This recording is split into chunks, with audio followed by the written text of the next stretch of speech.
Acum să explic. Care e șmecheria? Ideea e că vreau să cântați cu noi.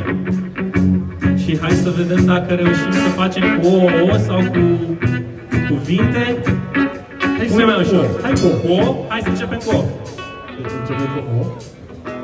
Așa se începe cu o, se încep lucrurile în viață.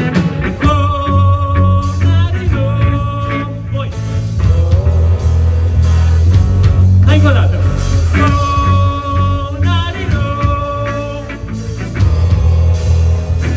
Hai chiar mai tare.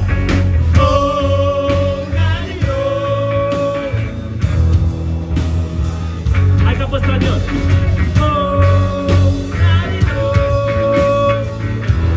Și acum țineți voi opul și eu zic. Hai voi. Universul meu nu sunt eu, soarele tău. Drumul ăsta este prea scurt să